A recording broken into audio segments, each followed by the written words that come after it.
में जिक्र अस्कार हो, इबादत हो और उन्हें इसाल किया जाता है, वो लेकर कब्रिस्तान वापस जाती है और अपने पड़ोस में फख्र करती है कि मेरे घर वालों ने मुझे ये दिया, मेरे घर वालों ने मुझे ये तोहफे दिए। आज की रात रूहों के ईद की भी रात है, लेकिन वो रूहें जिनके घर वाले उन्हें कुछ नहीं देते, वापस कब्रिस्तान जाते हुए ये कहते हुए जाती हैं, अल्लाह तुम्हारा इससे भी बुरा हाल करे। वो उन्हीं लोगों को कोस कर जाती होंगी जो दलील बार बार पूछते रहते हैं। अल्हम्दुलिल्लाह हर सुन्नी 2 रकात नफिल तो आज पढ़ता ही है, कब्रिस्तान से गुजरते हुए सलाम तो करता ही है। हम अपने बुजुर्गों को भूलने वालों में से नहीं है, जिनको बार बार दलीलों की जरूरत है, उनकी रूहें आकर कोस कर जाती होंगी। बहरहाल ये शाबानुल मुअज्जम का महीना, जिसके मुतालिक तारीख ये है कि एक तारीख में आपको बताऊं, इस महीने की एक और तारीख है कि सैयदना मूसा अलैहिस्सलातु तस्लीम को नबूवत इस महीने में मिली, हजरत इब्राहिम खलीलुल्लाह को अल्लाह ने नूर मारिफत इस महीने में दिया। उससे बड़ी चीज ये है, नबी पाक सल्लल्लाहु तआला अलैहि वसल्लम इसी महीने में मक्का वालों के मुतालबे की वजह से अपना इशारा चांद की तरफ करके 2 टुकड़ों में तब्दील फरमाया था। तो शक्कुल कमर का जो मौजज़ा मेरे आका का है वो शाबानुल मुअज्जम में पेश आया है, वो शाबानुल मुअज्जम में आया है। मैं ये इसलिए अर्ज कर रहा हूं कि लोगों को इंडिपेंडेंस डे याद तो है, रिपब्लिक डे तो याद है। आज पूछता हूं मैं कि 15 अगस्त हमारी आजादी का दिन है, हर साल मनाते हैं। अरे मियां 1947 में आजाद हुआ था ना, तो अभी तक क्या है, या हर साल आजाद हो रहा है? हर साल आजाद हो रहा है? नहीं, एक बार हुआ था लेकिन उसकी खुशी अब तक मनाई जा रही है। इस पर किसी को एतराज नहीं, मियां हम भी मनाते हैं, हमें भी खुशी, हम इसी मुल्क में रहते हैं। लेकिन जिनको शब बारात नहीं मनाना, शब मेराज नहीं मनाना, शब ईद मिलाद नहीं मनाना, उनके मदरसों पर तो झंडे 15 अगस्त को पूरे दिन भर लहराते रहते हैं। क्यों? इसलिए कि डर है हुकूमत पर जो बैठे हुए हैं। बस फर्क इतना है, दलील पूछने वाले अपने आकाओं से डरते हैं और सुन्नी अपने आका से मोहब्बत करते हैं। तुम्हारा आका तुम्हें मुबारक, हमारा आका हमें मुबारक। अल्हम्दुलिल्लाह हम अल्लाह और उसके रसूल की रजा के लिए जी रहे हैं और नबी पाक सल्लल्लाहु तआला अलैहि वसल्लम की मोहब्बत के लिए जी रहे हैं। इकबाल ने सच कहा था, डॉक्टर इकबाल ने, हमें करनी है शहंशाह बतहा की रजा जोई, हमें करनी है शहंशाह बतहा की रजा जोई। वो अपने हो गए तो रहमते परवरदिगार अपनी, वो अपने हो गए तो रहमते परवरदिगार अपनी। आज मुझे पता है मेरे अजीजों, कुछ बातें और मैं वक्त के तकाजे के ऐन मुताबिक है आपको अर्ज जरूर करूंगा। आप कभी ये मत समझना कि मुझे बड़ा मजमा मिल जाए तो मैं कुछ भी बोल लेता हूं। मेरे पास 4 लोग बैठे हो तब भी मैं वही बात करूंगा, और 4 लाख लोग बैठे हो तब भी मैं वही बात करूंगा। इसलिए कि मैं सामने मजमे को देखकर नहीं बोलता, मैं मकीने गुंबद खजरा को देखकर बोलता, उनकी रजा को मद्देनजर रख करके कि नबी पाक सल्लल्लाहु तआला अलैहि वसल्लम उनकी शरीयत पर कोई आंच ना आने पाए, हम उस पर बोलते रहेंगे। अब इस सिलसिले में कोई भी चेहरा आ जाए, हमें उससे गरज नहीं है, हमें उससे गरज नहीं है। सुन्नियों, अपना अकीदा इतना मजबूत रखो, इतना मजबूत रखो। आला हजरत ने कितना प्यारा पैगाम दिया, तुम कब तक इनकी उनकी उठाते घूमते रहोगे जूतियां, कब तक उनकी इनकी धोतियों में घुस करके पनाह लेते रहोगे। इनके हालात ऐसे हैं कि आज है कल नहीं है, और उसके बाद ये बदलते तख्त तुम्हें मजबूर कर डालेंगे, तुम कहीं के नहीं रह जाओगे। इसीलिए जीना हो इस सरजमीन पर तो यूं जियो जैसे आशिकाने मुस्तफा जिया करते थे। उन्हें जाना, उन्हें माना, न रखा गैर से काम। उन्हें जाना, उन्हें माना, न रखा गैर से काम। लिल्लाहिल हम्द, मैं दुनिया से मुसलमान गया।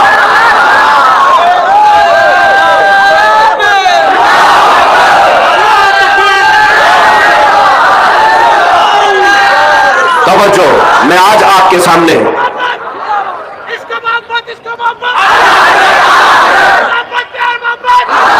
तवज्जो, आज अकीदे की मजबूती इसी बात पर है, इसी बात पर है कि मुसलमान अगर डरे सहमे हुए हैं तो मैं ये निकालना चाहता हूं। और मैंने ये बचपन से सुना है कि हैदराबादी लोग डरते नहीं है, अल्हम्दुलिल्लाह डरते नहीं है। अल्लाह करे कि ऐसे ही आपके दिल मजबूत रहे। और हिंदुस्तान में भी हमारे नेताओं में जो सर चढ़ करके बोलते हैं वो भी हैदराबादी से है। लोगों को शेरवानी से परेशानी भी है। आपको मैं यही कहना चाहता हूं, ये जो तुम्हारा वस्फ है इसी को जिंदा रखो। बरेली के इमाम ने कहा, खौफ ना रख रजा जरा, तू तो है अब्दे मुस्तफा। अब्दे मुस्तफा का मतलब क्या है? मुस्तफा का गुलाम। जब तुम ये कहते हो कि मैं मोहम्मद अरबी का गुलाम हूं तो डर कर क्यों जीते हो? खौफ ना रख रजा जरा, तू तो है अब्दे मुस्तफा, तेरे लिए अमान है, तेरे लिए अमान है। अगर तुम्हारे सामने कोई मॉब लिंचिंग का वाकया लाकर दहशत पैदा की जाए और डराया जाए, अगर तू भी अल्लाह अल्लाह करेगा तो देख जिस तरह इसको रस्सी से बांध करके मार दिया गया, तेरा भी हशर ऐसा ही होगा। इन कुत्तों को सिर्फ इतना कह दो, अगर तुम मारते हो तो कोई फर्क नहीं पड़ता, इसलिए कि मेरी तारीख में बिलाल हबशी भी मौजूद है, खुबैब इब्न अदी भी मौजूद है। हमें बचपन से सिखाया गया है, हुसैन इब्न अली ने अपने शहजादों को करबला में उतार करके पूरी उम्मत को यह दर्स दिया है, टुकड़े हो जाए तो बर्दाश्त कर लो, मेरे मुस्तफा की शरीयत पर आंच आने ना देना। यह हौसला, यह इस्तिकामत रहे। आज जो मैं बात अर्ज कर रहा था, हो ये गया है कुछ लोगों को चापलूसी की पॉलिसी कि किसी को राजी करने के लिए लोग इस कदर गिर जाते हैं कि उन्हें यह भी याद नहीं रहता वो खुद थे क्या। एक बात याद रखें, इंसान सबसे ज्यादा गिर जाता है उस वक्त जब इंसानों को राजी करने की कोशिश करता है। सूफिया इकराम फरमाते हैं, जब तक उसके अंदर से यह हवस नहीं जाएगी वो अल्लाह की बारगाह में मकामात नहीं हासिल कर सकता। इंसानों को राजी करने के लिए जो जी रहा है, फला राजी हो जाए, फला राजी हो जाए, कभी सेठों को राजी करो, कभी नेताओं को राजी करो, कभी पुलिस को राजी करो। दुनिया में कितने हैं जिसको तुम राजी करते रह जाओगे। इसीलिए रब ने फरमाया, फला तख्शौहुम वख्शौनी, इन सब से मत डरो, मुझसे डरो।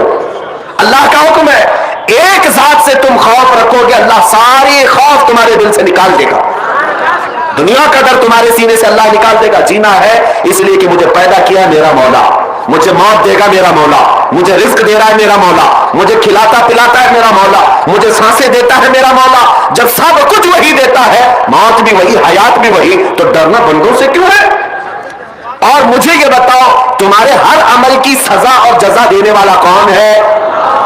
अब मैं चंद सवालात करता हूं, तुम्हारी जुबान से एक ही लफ्ज आएगा, आज की रात है। क्योंकि मैं इब्ने माजा शरीफ की हदीस पूरी आपके सामने नहीं पढ़ा। हुजूर पाक सल्लल्लाहु अलैहि वसल्लम फरमाते हैं, आज की रात अल्लाह रब्बुल इज्जत आसमान अव्वल पर इजलाल फरमाता है और बंदों को पुकार कर ये कहता है, अल्लाह मुस्तगफिरिन फअग़फिर लहू, कोई है जो मुझसे बख्शिश मांगे तो मैं उसे बख्श दूं, कोई है जो बीमार मुझसे शिफा मांगे मैं उसे शिफा दे दूं। आज की रात रब तआला खुद बंदों से फरमा रहा है, तुम्हारा ताल्लुक आज अल्लाह से इतना जुड़ जाए। इसलिए मैं आपसे सवाल करता हूं, तुम्हें तुम्हारी मां के पेट में रिस्क कौन देता था? तुम्हें तुम्हारी मां के पेट से बाहर आने के बाद मां के सीने में खून को बदलकर दूध बनाकर रिस्क किसने बनाया? तुम्हारे बचपन से लेकर जवानी आ गई या बुढ़ापे तक तुम्हें मुफ्त बगैर किसी मुआवजे के सांसें कौन देता है? ये पूरी जमीन किसकी है? ये आसमान किसका है? ये कायनात के सारे अशिया किसकी है?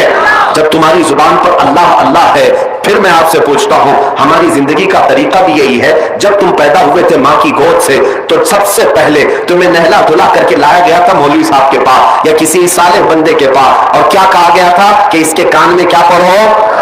सबको पता है, सबसे पहले तुम्हारे कान में जो जुमला आया वो क्या था? अल्लाहु अकबर। कौन सा जुमला तुम्हारे कान में आया? जोर से, पीछे वालों के। मैं क्यों कह रहा हूं आपको तवज्जो, मैं इस तरह बुलवाने का आदी नहीं। आप जिंदगी में शुरुआत कर रहे हैं जिस जुमले से, अल्लाहु अकबर, जिसका मतलब क्या है? अल्लाह सबसे अल्लाह सबसे बड़ा है। ये सबसे पहला जुमला मेरे कान में आया, तुम्हारे कान में आया। अब फिर जब होश आया था तो जिस मोहल्ले से गुजरो मस्जिदों की आवाजें यही पुकारती थी, अल्लाह सबसे बड़ा है। मैं ये आवाज सुनकर के मस्जिद में अंदर गया, इमाम साहब मुसल्ले पर खड़े थे, तकबीर बांधा तो क्या कहकर? अल्लाह सबसे बड़ा है, अल्लाह सबसे बड़ा है। मैं तो हाथ बांधकर खड़ा हुआ, किसी के सामने झुकता नहीं था। इमाम ने यह कह करके झुकाया, अल्लाह हो। इमाम ने क्या कहा? अल्लाहु अकबर कहा, मैं झुक गया, उठा। फिर उसके बाद हम तो पेशानी किसके लिए रगड़ते थे? नहीं रगड़ते, लेकिन इमाम ने जब ये कहा अल्लाहु अकबर, मैंने पेशानी भी रख दिया। अजीजा ने गिरामी, क्या तुम्हें एहसास है? मैं हाथ बांध लिया अल्लाहु अकबर पर, सर झुका लिया अल्लाहु अकबर पर, पेशानी टेक दिया अल्लाहु अकबर पर, मेरे सारे अमाल अल्लाहु अकबर पर। हत्ता के वक्त आया मेरी मौत का, जब सांसें रुक गई, कफन पहना दिया गया, जनाजे में लाकर रख दिया गया। इमाम जनाजे पर आकर खड़ा हुआ, सफेद लग गई, इमाम ने रकात बांधी, क्या कहकर? मैं दुनिया में आया था अल्लाह अकबर कह करके, दुनिया से जा रहा हूं तो मेरी पूरी जिंदगी यही है मेरे अजीजों, आपकी मैं कह रहा हूं, हर मुसलमान की जिंदगी वो शुरू करता है इस बात से कि अल्लाह सबसे बड़ा है, और दुनिया से जाता भी है तो ये ऐलान करते हुए कि अल्लाह सबसे, कोई प्राइम मिनिस्टर, कोई प्रेसिडेंट, कोई कुछ भी हो, कोई बादशाह हो, होगा 4 साल का, होगा 5 साल का, लेकिन हर जमाने में हर वक्त अल्लाह सबसे बड़ा है, अल्लाह। ये बातें मैं इसलिए आपके अकीदे को मजबूत करने के लिए कहा। अब पहचानो उन लोगों को जो ये कहते हैं अल्लाह भी एक है, ओम भी एक है। ये हालात आ गए आज मेरे अजीजों। बाज लोगों को ऐसा लगता है कि मैं उन लोगों का सख्ती से रद्द कर रहा हूं। मियां जरा अकल से काम लो। तुम्हारे सामने जब कोई भी मौलवी का चेहरा है, कोई भी मौलवी का चेहरा, चाहे मैं भी हो, जब तक अल्लाह उसके रसूल की बात हो तुम सर झुका दो। यार ये मेरे मुस्तफा की शरीयत है। हजरत उमर फारूक रदी अल्लाह ताला अन्हु, मैं आपको क्यों कह रहा हूं, इसलिए कि कोई मौलवी साहब अभी पूरे हिंदुस्तान भर का माहौल खराब किए हुए, उन्होंने पता नहीं कहां से कौन से ख्वाब में उनको नजर आया कि ओम भी वही है, अल्लाह भी वही है, मिला करके और साबित करो कहां से है। हिंदुओं की किताब में ओम के जो माने लिखे हुए हैं उससे ऐसा लगता है कि अल्लाह के भी वही माने हैं, ओम के भी वही माने हैं। तुम अपनी शरीयत उनकी किताबों से साबित करोगे, हमारी शरीयत मेरे मुस्तफा की हदीसों से साबित होगी। किसी और दीन की किताबों का मेरा दीन मोहताज नहीं है। इस्लाम साबित करने के लिए किसी भी दूसरे मजहब की किताब की बिल्कुल जरूरत नहीं। इस्लाम के पास क्या कमी है, कौन सी दलील नहीं है। पैदा होने से लेकर कब्र में जाने तक का हर मसला अगर किसी दीन में मौजूद है तो मेरे मुस्तफा की शरीयत में। हम दूसरों की किताबों से यह साबित करेंगे इसका माना भी वही, उसका माना भी वही है। अब मैं आपको एक बात बता रहा हूं, मैं एक रिवायत आपके सामने पेश करके फिर आगे बढ़ता हूं। हजरत उमर का जमाना है। कौन उमर? जिनके जलाल, जिनके रौब दबदबे से कैसर और किसरा कांपते थे, लाखों की फौजें थर्राती थी, मस्जिद में खड़े होकर खुतबा दे रहे और फरमाते हैं, ऐ लोगों सुनो, उमर इब्न खत्ताब आज अपने कोड़े से सबको हाँकता है। कल को अगर मोहम्मद अरबी सल्लल्लाहु अलैहि वसल्लम के दीन के अलावा, इनकी शरीयत के अलावा कोई नया मसला मेरी तरफ से आए तो तुम क्या करोगे? मेरे पीछे चलोगे? मेरी इताअत करना हर एक पर वाजिब है, खलीफतुल मुस्लिमीन हो। तो एक गरीब साहबी देहात के रहने वाले खड़े हो गए मजमे में, कहा है उमर इब्न खत्ताब, जब तक आप रसूलुल्लाह की शरीयत बोल रहे हैं हमारा हर अज़्व तुम्हारे लिए कुर्बान है, और जहां मेरे मुस्तफा की शरीयत से हटकर बात करोगे तो तलवार निकाल कर बताते ये तलवार होगी और तुम्हारी गर्दन होगी। वो गरीब सहाबी किसको कह रहे हैं? उमर इब्न खत्ताब को रज़ी अल्लाह ताला अन्हु। कहते हैं उस वक्त मैं ये नहीं देखूंगा कि सामने चेहरा किसका है, मैं तुम्हारा और मेरा मुकाबला होगा मेरे मुस्तफा की शरीयत की हक़ानियत बचाने के लिए। शख्सियतें नहीं देखी जाती हमारे दीन में। बड़े मौलवी साहब बोले हैं तो इसका मतलब सही होगा नहीं, वो कुछ भी बक बक बक बक कर जाए तो सब सही नहीं होता। पहले ये देखें, आप कोई बड़े ओहदे वाला बोल रहा है, ऊंची टोपी वाला बोल रहा है, सफेद दाढ़ी वाला बोल रहा है, हमें इससे गरज नहीं। मैं कहता हूं अगर फटे जुब्बे वाला भी बोल रहा हो लेकिन दिल इश्क मुस्तफा से चमक रहा हो, वो हमारे सरों का ताज है, वो हमारे आंखों का नूर है। लेकिन दिल में हुजूर की मोहब्बत नहीं और किसी हुकूमत को राजी करने के लिए ओल फोल बक रहा है तो फिर उससे हमारा कोई रिश्ता नहीं और ना ही हमारी कायद है।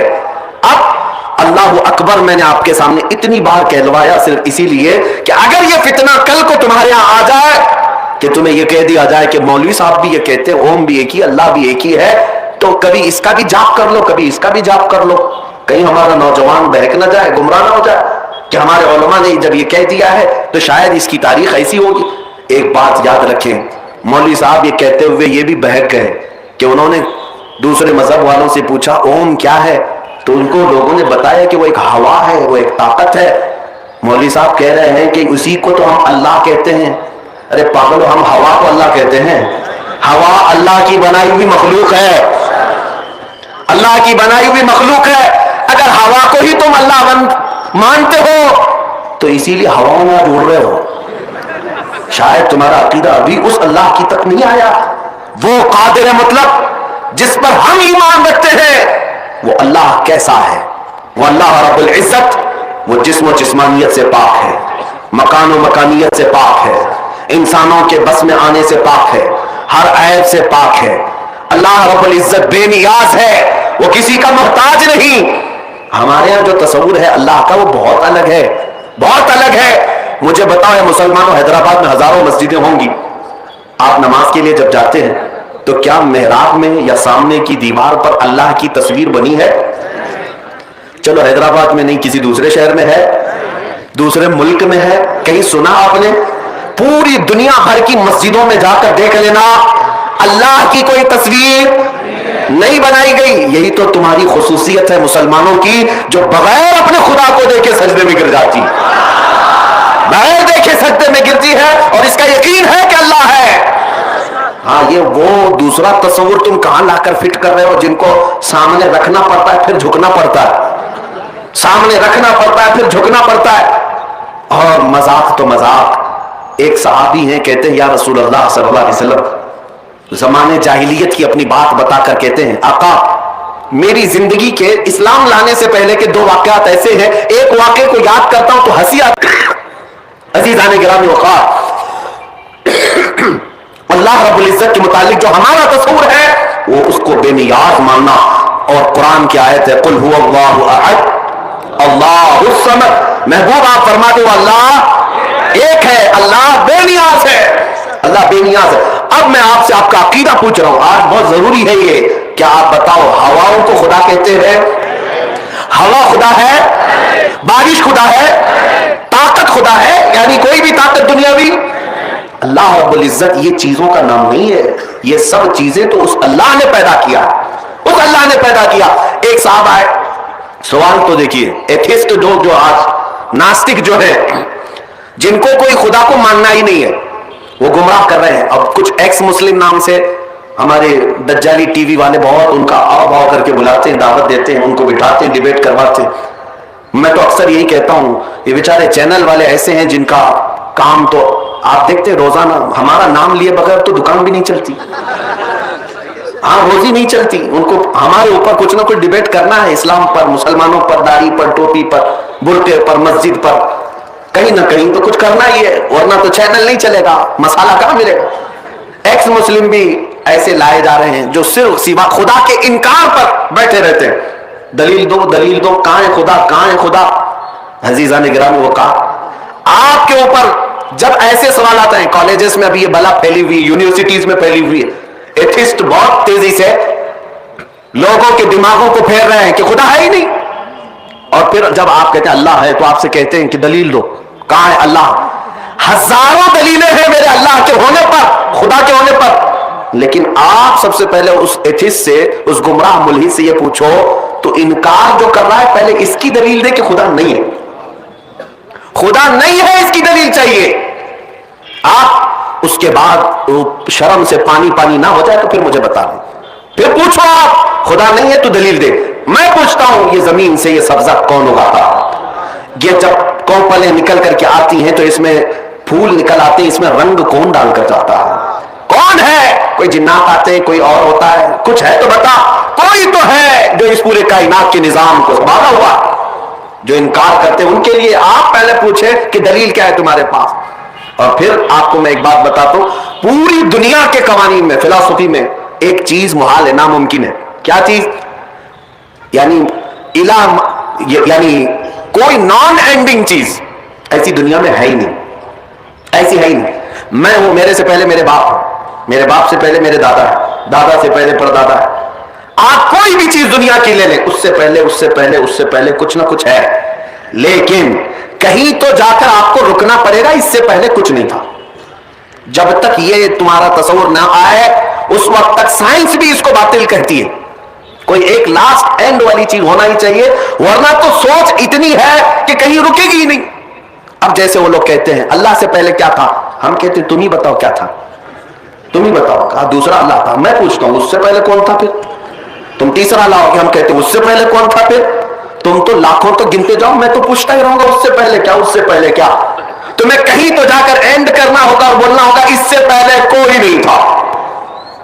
ये मैं अपने इस्लामी बात ही नहीं कह रहा हूं, ये पूरी दुनिया का फिलॉसफी कायदा यही है, कानून यही है। साइंस भी इस चीज को तस्लीम करती है, कोई एक नुक्ता ऐसा हो जिससे पहले कोई चीज नहीं। और हम कहते हैं जो जात ऐसी है जिससे पहले कोई नहीं, उसी को हम अल्लाह कहते हैं।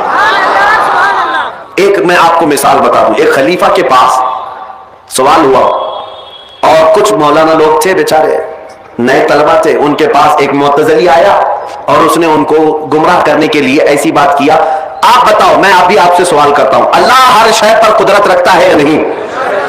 अल्लाह हर चीज पर कादिर है, हर मुमकिन शय पर हम कहते हैं, लेकिन अभी मैं आपसे सवाल कर रहा हूं, उसने भी यही मौलाना लोगों से सवाल किया, हर चीज पर कुदरत रखता है, तुम्हारा यकीन है? सबों ने कहा यकीन है, अल्लाह कादिर है। उसने कहा तो फिर वो अल्लाह इस पर भी कादिर होगा कि अपनी तरह एक दूसरा अल्लाह पैदा करे? जाहिर सी बात है नहीं पैदा कर सकता। अगर आप कहोगे तो वो कहेंगे कि फिर तो तुम कादिर नहीं मानते अल्लाह को। अल्लाह कादिर है तो गोया कि दूसरा भी पैदा कर सकता है। फंसा दिया। कुछ लोग सोचने लगे कि क्या जवाब था।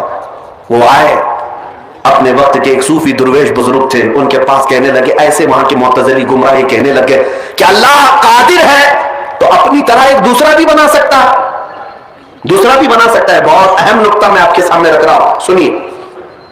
तो उन्होंने कहा कि ये कौन सा सवाल है? अमल के अंदर है। कहा क्यों? मैंने कहा जरा सोच तो सही, अगर मदीने जाके भी तुझे हुजूर से इश्क ना हुआ तो बता किस शहर से इश्क की दवा लाएगा। अगर काबे के साए में खड़े होकर भी तुझे रोना नहीं आया तो बता कहां जाके अपने गुनाहों पे आंसू बहाएगा। लोग कहते हम तो गए, और मैं भी जानता हूं कितने लोग पहली नजर में फरमाया गया, जब काबे पे पहली नजर पड़ती है तो जो दुआ मांगी जाती है अल्लाह कबूल फरमाता है। लेकिन लोग पहली नजर पे दुआ कहां मांगते हैं? काबा नजर आने से पहले कैमरे निकाले जाते हैं, मोबाइल खोल के लगा दिया जाता है, फिर कहता है देखो 10 कदम दूर है, अब 5 कदम दूर है, वो देखो सामने काबे का खिलाफ है, वो देखो मिजाबे रहमत है। नादान देख तो सही कहां आया है? क्या तू दुनिया को दिखाने के लिए आया था? यार नजरें नीची कर लेता, जैसी काबा सामने होता कोई कलाई पकड़ के कहता अब तो नजरें उठा के देख, सामने काबा है, अल्लाह अकबर। पहली नजर उठाता, फिर दिल की दुआ मांगता, खुदा की कसम पहली नजर में अगर तू बख्शिश मांग लेता दी जाती, इश्क रसूल मांगता दी जाता, अगर तू रब से उसकी रजा मांग लेता तो दे दिया जाता। अगर रब से ये कह देता या अल्लाह जब तक जिंदा रहूं हाजिरी अदा करते रहना, जब तक जिंदा रखना काबे की हाजिरी करता रहना। नारे तकबीर, नारे रिसालत, खतीबे हिंदुस्तान, नारे तकबीर, नारे रिसालत। लेकिन नियत ही अच्छी नहीं है। हम तो फातिहा भी करवा रहे हैं, हाफिज जी से तो इस्मारा करवा रहे हैं कि लोग ये ना कहें बिना फातिहा का खाना था। बरकत का मसला ही नहीं। झगड़ा कब होता है चचा बताऊं? झगड़ा तब होता है जब इमाम साहब फातिहा पढ़ के चले जाएं, इनसे कोई खाना भी ना कहे और खाना पड़ जाए बारात का कम, तो कहते हैं दिल से ना मांगी दुआ इमाम साहब। यही होता है ना। अरे मौलाना ने दुआ सही से नहीं की, हमने तो खाना खत्म होगा ना तो लोग पूछे फातिहा ना कराई थी। अच्छा ये पहला सवाल होता, फातिहा नहीं कराई थी? ये कोई नहीं पूछता बता खाना खड़े करके खिलाया था कि बैठा के खिलाया था? ये कोई क्यों नहीं पूछता खाना सुन्नत के मुताबिक खिलाया था या शैतान के तरीके पे खिलाया? क्योंकि जिम्मेदार मौलवी को ठहराना। और आप बड़े अच्छे लोग हैं यहाँ तो माशाल्लाह इमामों की इज्जत भी होती है, मैं जानता हूँ, बड़े कदर वाले लोग हैं, अल्लाह सलामत रखे। और जो उलमा की इज्जत करते हैं ना अल्लाह उनकी नस्लों में आलिम पैदा फरमाता। ये याद रखिएगा, जो उलमा की इज्जत करते हैं उन्हीं की नस्लों में अल्लाह उलमा भी पैदा फरमाता है। तो होता क्या, हम लोग नियत की तरफ नहीं देखते, हमारी नियत किधर थी? हमने तो कह दिया फातिहा नहीं पढ़वाई थी, तो ये मसला होता। आपके बस्ती में मदरसा चल रहा है, खुद जरा दिल पे हाथ रख के ये फैसले करें, बात सच्ची है तो फिर ठीक है, फिर अमल भी करने की कोशिश करनी है। हम जरा ये सोचें कि हम जो मदरसा चला रहे हैं, जो हम खाना वाना खिलाते हैं, तो पहले मदरसे के बच्चों को खिलाया जाता है या पहले खास मेहमानों को बुला के खिलाया जाता है? इस बात पर गौर करें। और अगर दावत की मैं बात करूं ना मौलाना, तो मौलवी के और पढ़ने वालों के लिए मैयत से पहले दावत ही नहीं होती। जब तीजे की देगे बनती है ना तो हाफिज जी से कहियो बच्चे आ जाएंगे खाने। 40वें की बनती है तो हाफिज जी से कहियो। कई जगह तो बेचारे को मौलवी को मैयत के अलावा कपड़े भी नहीं देते लोग। ये इज्जत है हमारे समाज में उलमा की, ये इज्जत है हमारे समाज में इन वालों की। तीजे 40वें से पहले खाना नहीं, मैयत से पहले कपड़े नहीं। अल्लाह तौफीक दे, घर में तेरे वलीमा हो, पहली कुर्सी पे जो कोई बैठे ना तो कह पहले हुजूर के दीन का वारिस बैठे, पहले उसको बैठाइए और उससे कहिए बिस्मिल्लाह पढ़ के खाने का आगाज आप करें, पहले उसे खिलाओ, फिर देखो अल्लाह खाने में कितनी बरकत देता है। हम ये तो चाहते हैं कि हम मुअज़्ज़ज़ बने, हम ये तो चाहते हैं हमारी इज्जत हो, लेकिन हम ये क्यों नहीं चाहते हैं कि हम भी आलिम बने? मुझे सबसे बड़ी खुशी इस बात की हुई कि आज जो बच्चा फारिग हो रहा है ना वो आपकी बस्ती का है, वरना अक्सर गांव में मदरसा चलाते हैं, गांव वाले फारिग होते बाहर के। चिड़ नहीं है इस बात से, अच्छी बात है, दूर दूर क्या इल्म सीखे, लेकिन बड़ी बात यह है कि चिराग के नीचे अंधेरा नहीं रहना चाहिए। ये असल बात है कि चिराग के नीचे अंधेरा नहीं रहना चाहिए, जबकि चिराग ही के नीचे सबसे ज्यादा अंधेरा रहता है। अल्लाह आपको सलामत रखे। पढ़ाइए अपने बच्चों को, दीन सिखाइए। आप अंदाजा नहीं लगाते, कभी सोचा करें कुरान कितना अहम था हमारे लिए, कितना जरूरी था हमारे लिए। आज हालात देखें, वो दौर गुजर गए यार जब परिंदे आके दीवारों पर बैठते थे।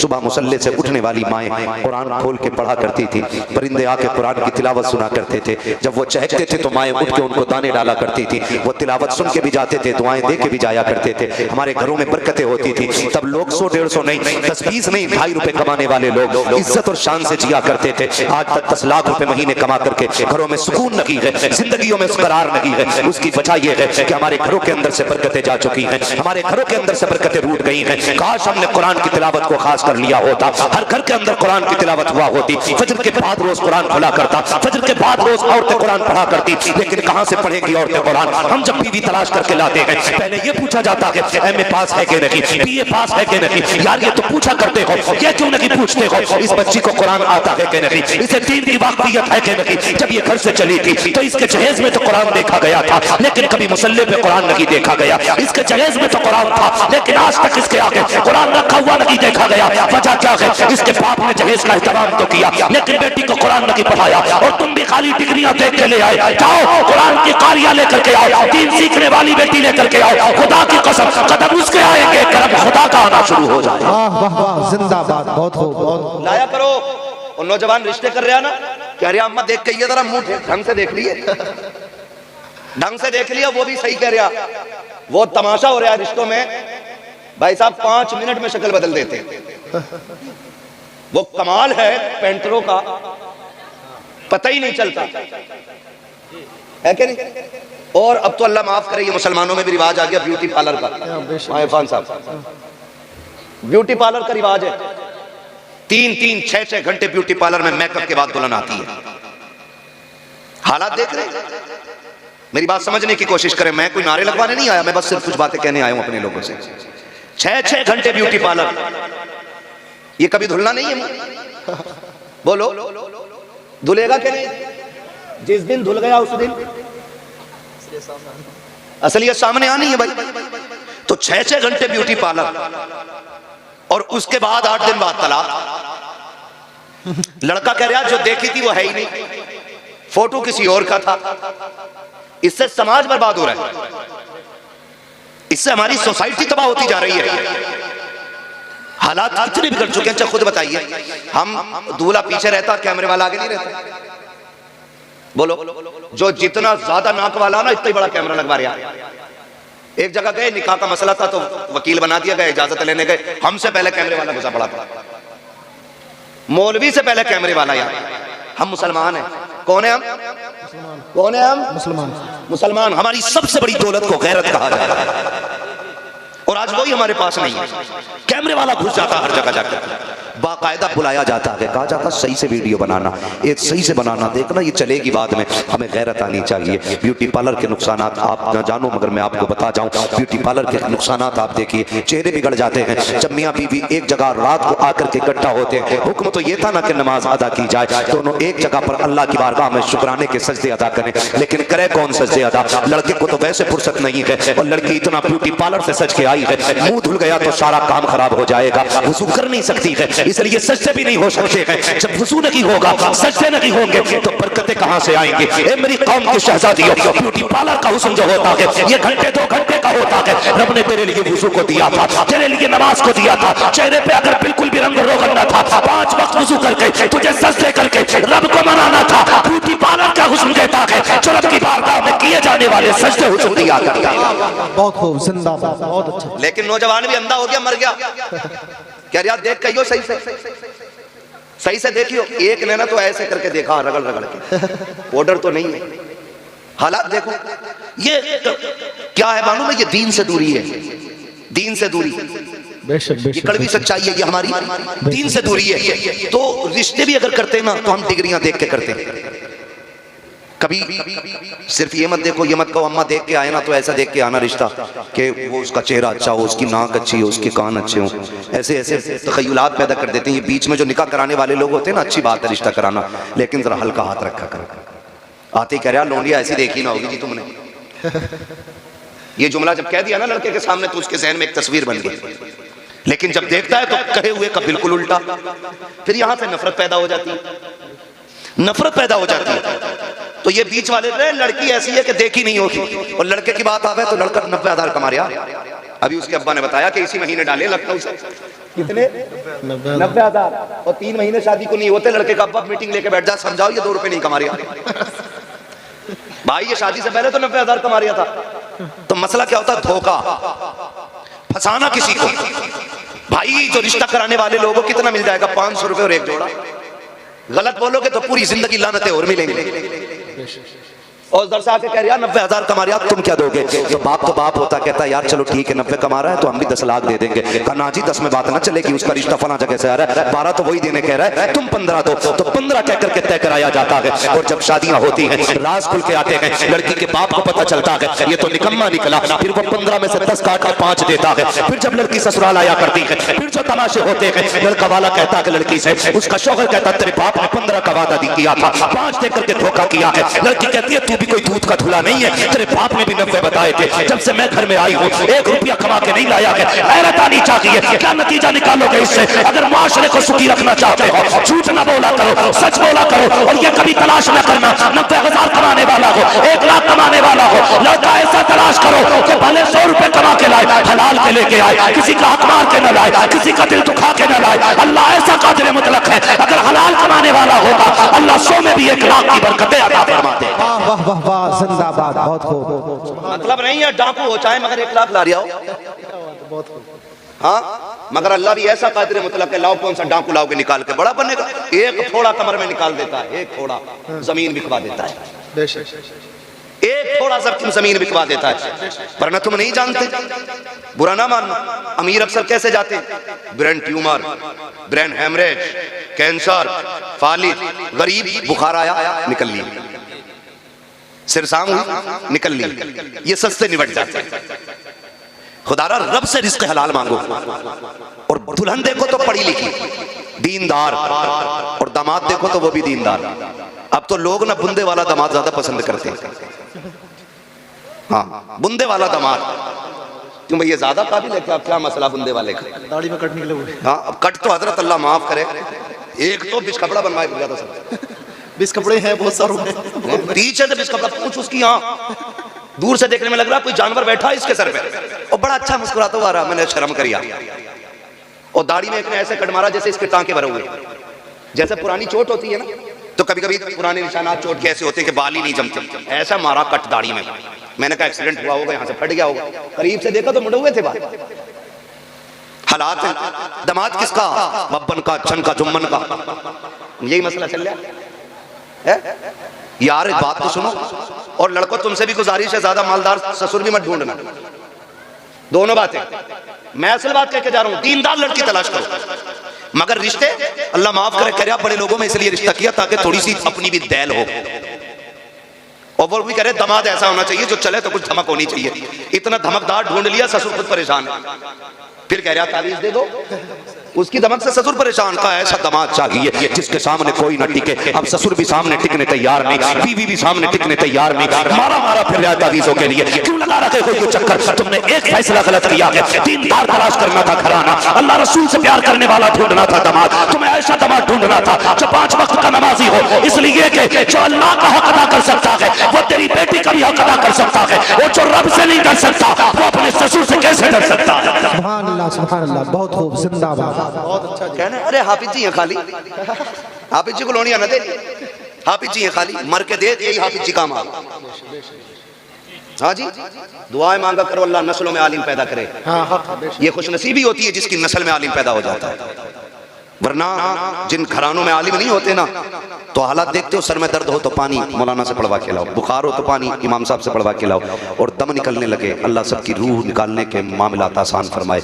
इतना मुश्किल होता वहाँ मुनाजिर साहब, इतना मुश्किल होता है कि जब रूह निकलना शुरू होती है ना तो टखनों में अटकती है, घुटनों में अटकती है, कमर में जाकर रुक जाती है, फिर सीने पे आके जब रूह अटकती है तो बड़ा मुश्किल मंजिल होता है। मुश्किल मंजर होता है जब रूह सीने में आके अटक जाती है, जब गले पे जाके रूह का काम रुकता है ना। खुदा की कसम, मैंने लोगों को जमीन से तड़प में उठते हुए देखा है, तड़पते हुए देखा, फिर कहते हैं लाओ कोई गिलास उठाओ, मौलाना से पानी पढ़वाओ। बच्चा गली गली घूम रहा है लेकिन कोई पढ़ने वाला नहीं मिल रहा है, कोई मिल भी गया का जल्दी पढ़ दो, अब्बा का इंतकाल होने वाला है, रूह नहीं निकल रही है, पानी पढ़ दिया गया, बच्चा लेकर के आ गया लेकिन पानी हलक के अंदर गया ना गया। बड़ा मुश्किल मंजिल होता है। क्या कि अच्छा हो कि तेरा बेटा अगर कुरान का कारी हो, आलिम दीन हो, रूह निकलने का काम शुरू हो, इधर ये कुरान पढ़ना शुरू कर दे। खुदा की कसम, जहाँ रुकने का मंजर रूह का आएगा, जो मकाम रूह के ठहरने के हैं, जब उन पे पहुंचेगी और तेरा बेटा यासीन की तिलावत करता होगा, फरिश्ते कानों के अंदर मुबारकबादियां देते होंगे, रूह कैसे निकल जाएगी पता भी नहीं चलेगा। इधर कुरान की तिलावत होती रहेगी, उधर जन्नत का सफर आसान होगा। नारे तकबीर, नारे रिसालत, जश्ने दस्तार बंदी, नारे तकबीर, नारे रिसालत। कुरान के आदी बने, पढ़ेंगे इंशाल्लाह कुरान, सारे बोले इंशाल्लाह। और जिन्हें पढ़ना नहीं आता वो कुरान देखने की आदत डालें। हर घर में कुरान होगा कि नहीं, होगा कि नहीं? हर घर में, हर घर में कुरान। और कुरान का मामला तो ये कि बंदे 5 है तो मोबाइल 8 है, बंदे 5 है कुरान तो ही रखें और वो भी नहीं खुलते कभी। और मोबाइल 2 मिनट कोई भी अपना मैं हूं आपको छोड़ के दिखा दें, मिलेगा ही नहीं फ्री। जिसके हाथ लग जाएगा वही चलाना शुरू कर देगा। लेकिन कुरान 2 रखे, कोई खोलने वाला नहीं। जहेज में कुरान आ जाए तो सास कहती है कुरान तो कई अच्छे हैं, इसे मस्जिद में पहुंचा दो। फ्रिज को संभाल के रखेगी, टीवी को संभाल के रखेगी, गाड़ी को साफ कराएगी, सारी चीजों पे सफाई कराएगी। कुरान की बारी आ गई मस्जिद में पहुंचा दो, दोइयां उन्हीं कोई ना खोलता।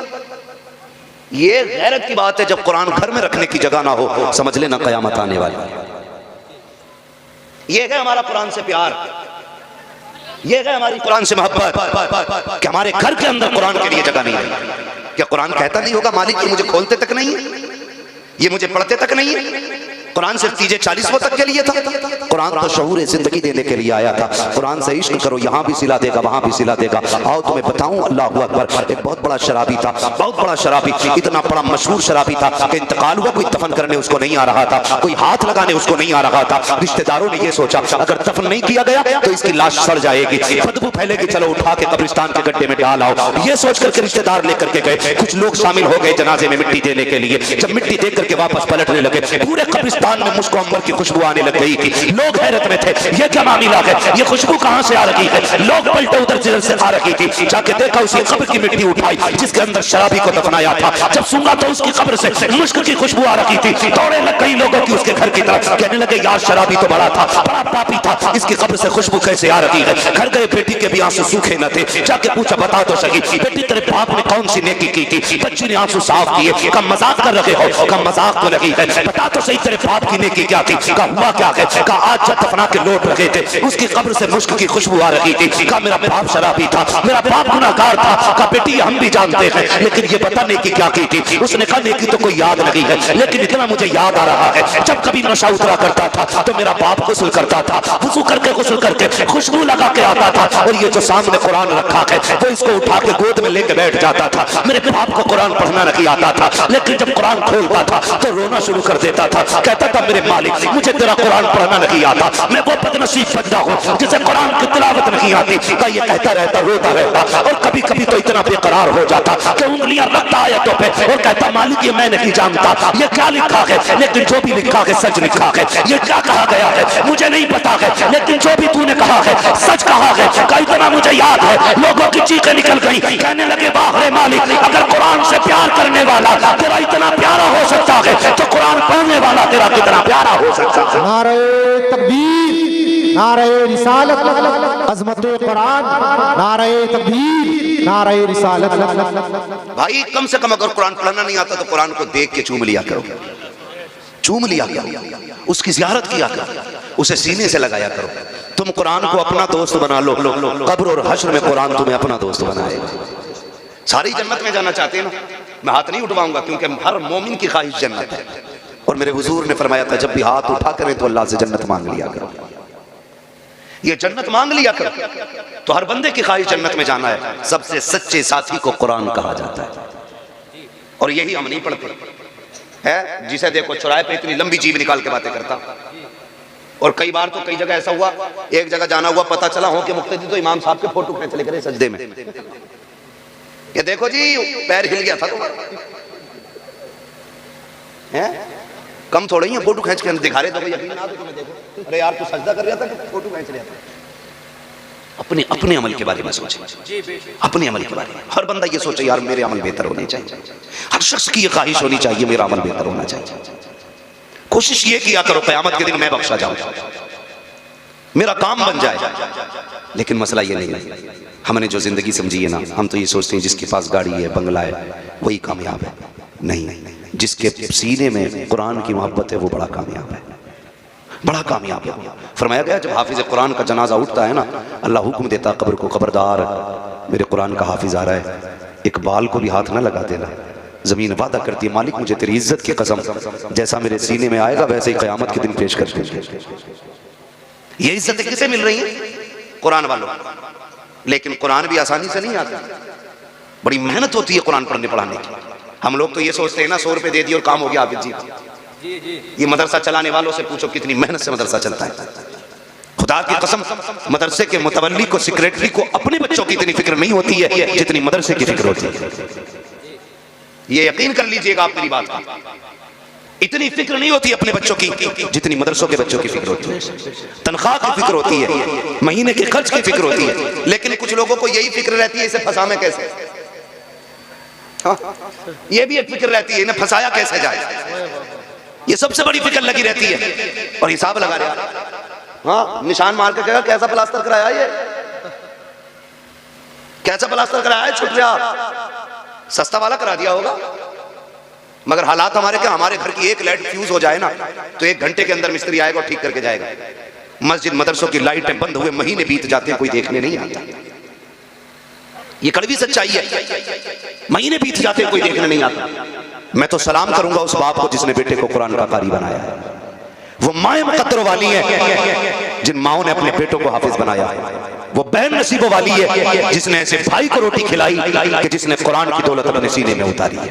और ये देखना ये सारे लोग इसके बदले में इंशाअल्लाह जन्नत में जाएंगे। इतनी बड़ी दौलत है, वरना औलाद किसे प्यारी नहीं होती है बताओ। हर माँ बाप को औलाद जो अपने माँ बाप के प्यारे वही बोले औलाद। अब तो सारे प्यारे बन गए ना, जब तक मतलब की नहीं आए बंदा बोलना ही नहीं चाहता।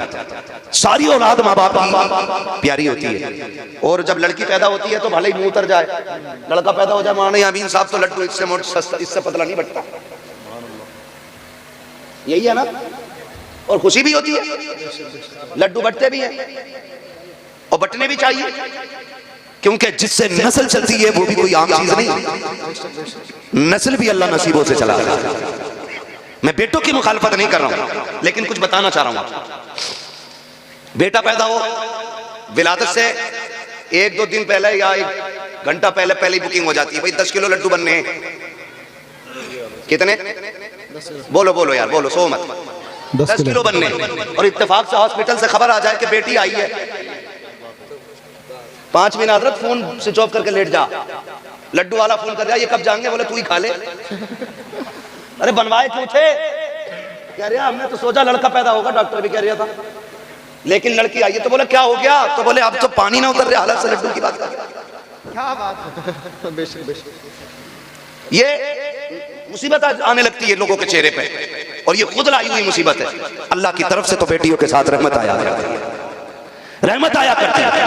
तो बेटा पैदा होता, लड्डू बटते क्यों? इसलिए कि बेटा बाप के बुढ़ापे का सहारा होता है। आ गई इतनी बात समझ में? बेटा बाप के बुढ़ापे का सहारा होता है। सारे बोले सहारा होता है। बेशक जाना, खाली बैठ के नहीं कहना यहाँ पे। मुझे आज सिर्फ जो है तालीम पे बात करनी, मदरसे से बात करनी है, वरना मैं उधर जाता तो इंशाअल्लाह एक पूरा पेंट करके जाता आपको। बेटा बाप के बुढ़ापे का सहारा होता है, और होना भी चाहिए। भाई कोई बंदा एक पेड़ लगाता है तो फिर उम्मीद होती है कि इस पे फल आए। वो कहा था किसी ने, पेड़ उम्मीदों का ये सोच के काटा न गया, फल ना पाएंगे इस पे तो हवा ही देगा। अगर दरख्त फल भी ना दे साया तो फिर भी देता है ना। तो ये सोच के दरख्त खाए जाते हैं कि ये साया देगा। अगर बाप ये सोच के बेटे को पालता है कि बुढ़ापे का सहारा बनेगा तो क्या गलत सोचता है। हर शख्स अपनी बुनियाद पर डाली हुई चीज से उम्मीद रखता है। छत इसलिए डाली जाती है कि इसके नीचे बैठने का मौका मिलेगा। दरख्त इसलिए लगाए जाते हैं कि फल खाने का मौका मिलेगा। बेटे को देख के इसलिए खुशी मनाई जाती है कि बुढ़ापे का सहारा बनेगा। यार जब बेटे ने दहलीज पे कदम रखा खुशियां की खुशियां थी, होश संभलने लगा। बाप ने क्या कहा, बेटे को कुरान पढ़ाना है। हालात ने ये कहा अगर पढ़ाना है तो बेटे को दूर करना पड़ेगा, अपने आप से जुदा करना पड़ेगा, मोहब्बतें कुर्बान करनी पड़ेगी। बताओ तो क्या मोहब्बतें हैं। आप कभी देखना आपको अंदाजा हो जाएगा माँ बाप को औलाद से प्यार कितना होता है। सर्दी की रातों में आपका बेटा सोता है, 3 बार उठ के चेक करते हो कहीं रजाई से सर तो नहीं खुल गया है, कहीं पैर तो नहीं निकल गए हैं। माँ उठ के चेक करती है मेरा बेटा बिस्तर से बाहर तो नहीं है, कहीं नीचे तो नहीं गिर गया है। इतना प्यार माँ बाप औलाद से करते हैं। लेकिन जब कुरान की बारी आती है वो बेटा जो बुढ़ापे का सहारा होता है, वो बेटा जो माँ बाप की आंखों का करार होता है, वो बेटा जो घर वालों का सुकून होता है, उसको घर में नहीं रखा जाता, फिर उसे मदरसे वालों के हवाले कर दिया जाता है। अब क्या करना है, कहा जो चाहो वो करो, लेकिन हमें कुरान की दौलत चाहिए। किधर तुमने बेटा दे दिया, अब वहाँ कोई देखने वाला नहीं है, वहाँ कोई सीने से लगाने वाला नहीं है। आपके बेटे को रातें भी तन्हाई में काटनी पड़ेगी, दिन भी मुश्किल में काटना पड़ेगा। लेकिन बताओ तो सही ये सोहबतें किसके लिए थी, तो कहना पड़ेगा कुरान के लिए। ये मोहब्बतें किसके लिए थी, कहना पड़ेगा कुरान के लिए। ये कुर्बानियां किसके लिए है, कुरान के लिए। यूं ही कोई कुरान का कारी नहीं बन जाता। एक माँ ने बेटे की जुदाई बर्दाश्त की है, जब कुरान की दौलत सीने में आई है। बाप ने बेटे को जिगर से दूर किया है, जब कुरान की दौलत सीने में आई है। बहन ने भाई को रुखसत किया है, जब कुरान सीने में आया है। और खुदा की कसम जाओ मदरसों को जाकर के देखो, मदरसे जाके कितने करीब क्यों ना हो, अपने इदारे का जायजा लो जाकर के। जितने तलबा पढ़ते होंगे नीचे बैठ के पढ़ते होंगे, वुजू करने के लिए ठंडा पानी होगा। लेकिन एक तारीख बता दो अपने इदारे की, कोई सर्दी की वजह से मर गया हो, कोई ठंडर के मर गया हो, कोई सर्दी की वजह से नहीं मरा, किसी को बीमारी नहीं लगी है फर्श पे बैठने से। वरना हमने बड़े बड़ों को देखा है अगर जमीन पे नंगे पैर चल लेते हैं तो कभी सिरसाम हो जाती है, कभी फेफड़े जाम हो जाते हैं, कभी नाक बंद हो जाती है। लेकिन ये मदरसा है, जब से मदरसे में आए हैं बैठने के लिए भी ठंडा फर्श है, बैठने के लिए भी ठंडा फर्श है, चलने के लिए भी ठंडा फर्श है, वुजू के लिए ठंडा पानी, और धूप निकलते नहीं बल्कि रात के 3-3 बजे उठ करके ये कुरान वाले जब ठंडे पानी से वुजू करते हैं खुदा की रहमत सलाम करती है इनको। तुम्हें क्या पता खुदा की कसम ये मदरसे के अंदर रहते हैं, कितनी रातें सर्दियों में गुजरती हैं, किसी को कुछ नहीं मालूम है। लेकिन बताना ये चाहता हूँ आपका बेटा एक दिन घर पे रह के जमीन पे लेट जाए, फसली चलने लगती है, नाक बंद हो जाती है, ये रोज जमीन पे बैठते हैं लेकिन कभी बीमार नहीं होते हैं। वजह क्या है, वजह सिर्फ इतनी है जब बच्चे घर पे रहते हैं माँ बाप देखभाल करते हैं, जब मदरसे में आते हैं तो रसूल पाक देखभाल करते हैं। नारे तकबीर, नारे रिसालत, मुफ्ती हम्माद साहिब किबला, नारे तकबीर, नारे रिसालत जिंदाबाद। ओ भाई हुजूर का करम है मदरसे वालों, और सरकार का हर उस शख्स पे करम है जो भी मदरसे वालों से प्यार करता है। हर उस शख्स पे करम है जो मदरसे वालों से प्यार करता है। जानते हैं हम कितने बड़े गुनाहगार हैं। मैं हाथ नहीं उठवाऊंगा कितने 5 टाइम के नमाजी हैं, कितनों ने मोबाइल में कब कब क्या देखा। मैं सिर्फ इतना कहूंगा अपने गिरबान में हम भी झांके, आप भी जाके, हम कितने गुनाह करते हैं। फिर अजाब क्यों नहीं आया। जानते हो अल्लाह किसी बस्ती से जब गजब फरमाता है ना, नाराज होता है, हुक्म देता है फरिश्तों को जाओ इस बस्ती में जाके पत्थरों की बारिश कर दो। लेकिन फरिश्ते जब आते हैं ना तो अचानक आवाज आती है ठहर जाओ वापस आ जाओ। फरिश्ते वापस हो जाते हैं। जब फरिश्ते वापस होते हैं तो अल्लाह से जाके कहते हैं मालिक तू नहीं भेजा था, तूने बुला लिया, बता क्यों भेजा था, क्यों बुलाया। कहा मुझे गजब था उनके गुनाहों की वजह से। कहा फिर वापस क्यों बुलाया। कहा रात के 3 बजे मेरे बंदों में से एक 10 साल के बच्चे ने कुरान खोल लिया, उसने बिस्मिल्लाह पढ़ी है, मेरी रहमत जोश में आ गई है, मैंने सारी बस्ती वालों के गुनाह उसके कुरान की वजह से माफ फरमा दिए। एक बंदा कुरान पढ़े तो इतनी अल्लाह बरकतें अता करता है। और जिस बस्ती में सैकड़ों बैठ करके रोज कुरान खोलते हो, है कोई अंदाजा, कोई अंदाजा नहीं लगा सकते। सैकड़ों लोग जहां बैठ के दिन में 1000 मरतबा औज़ु बिल्लाह और बिस्मिल्लाह पढ़ते हो, अल्लाह कितनी बरकतें अता फरमाता होगा। और सबसे ज्यादा नसीब वाले वो लोग जिनका अपना पैसा मदरसों में लगता है, जिनका अपना पैसा मदरसों में लगता है। लोग कई बार तो ऐसे होते हैं 10 रुपए देते हैं और हिसाब लेते हैं 3 साल का। 10 रुपए की रसीद कटेगी, ठीक है, और फिर पता क्या कहते हैं कि साहब मुतवल्ली साहब से हिसाब दिलवाओ। वो कहते हैं ना जिसे मारना नहीं होता वो बल्ली उठाता। कहता मैं तो अकेला चला दूंगा, खाली हिसाब दिलवा दो। अबे चाव लू के पट्टे, तुझसे घर नहीं चल रहा, मदरसा चलाएगा। मदरसा तेरे जैसे अमीर नहीं चलाते, मदरसा मदीने वाले रसूल चलाया करते हैं। कैसे? बस लगे आला हजरत मुफ्ती हमास आई किबला ख्वाजा का हिंदुस्तान, हिंदुस्तान का। चलिए कोई बात नहीं, नाराज माशाल्लाह, अल्लाह सलामत रखे। कोई बात नहीं बच्चे, जिसे कोई इज्जत ना दिया करे उसे आप सब इज्जत दिया करें। ये नहीं, कुछ नहीं होना चाहिए, सारे ही अल्लाह के बंदे। अगर इसका दिमाग थोड़ा लूज है तो इसका मतलब ये नहीं है कि तुम जिब्रील हो गए हो। सब अल्लाह की कुदरत है। किसी को ज़हीन बनाया उसने, किसी को कुछ दिया, ये सब उसकी कुदरत के करिश्मे। बंदे सारे ही अल्लाह के होते हैं, तो थोड़ा सा जरा कंट्रोल किया करें। ठीक है जी, तवज्जो है आप लोगों की जो मैं कह रहा था आपसे। तो वो हिसाब लेता है जो 10 रुपए देता है, और जिसका काम दीन की खिदमत होता है बेचारा वो मुंह से ही नहीं बोलता, वो मुंह से ही नहीं बोलता बेचारा, काम करे जा रहा। वो क्या कहता, यार मेरा काम देना था मैंने दे दिया, अब ये क्या करेगा ये जाने और अल्लाह जाने। यही होता है ना। और हालात अल्लाह माफ करे, लॉकडाउन लगा था तुम्हारे गांव में? ना लगा ना लॉकडाउन? पूरे भारत में लॉकडाउन था। तो चलो बिजनेसमैनों का बिजनेस बंद था, सर्विसमैनों की नौकरियों की छुट्टी थी, तनख्वाहें रुक गई थी। मदरसे वाले बेचारे किसानों के पास गए ना कि चंदा दे दो, तो कह रहे दिख ना रहा लॉकडाउन चल रहा, तेरी फसल तो पूरी आई भाई, बहाना ढूंढ रहे, बहाना क्या लॉकडाउन है। अरे भाई तेरा क्या लॉकडाउन है, तेरा गेहूं भी कटा, धान भी कटा, गन्ना भी बिका, सब कुछ हुआ ना। किसानों को और ज्यादा देना चाहिए था। हाँ, फायदा क्या हुआ मैं खुद जानता हूं, मैं भी गांव का रहने वाला हूं। कभी किसी की मजबूरी का जिंदगी में फायदा ना उठाना। जब लोग मजदूरी करने वाले लोग थे, शहरों में काम बंद हो गए ना, तो जमींदारों ने 50-50 रुपए में उनसे नलाइयां कराई हैं। गलत कह रहा हूं? लगा दिया 50-50 रुपए में नलाइयां कराई हैं। कह रहे चल जा तो चल, वरना और बहुत। तो जिसके घर खाने नहीं वो बेचारा 50 के 25 पे भी जाता, 10 रुपए पे भी काम करता। ये किसने किया? जमींदारों ने।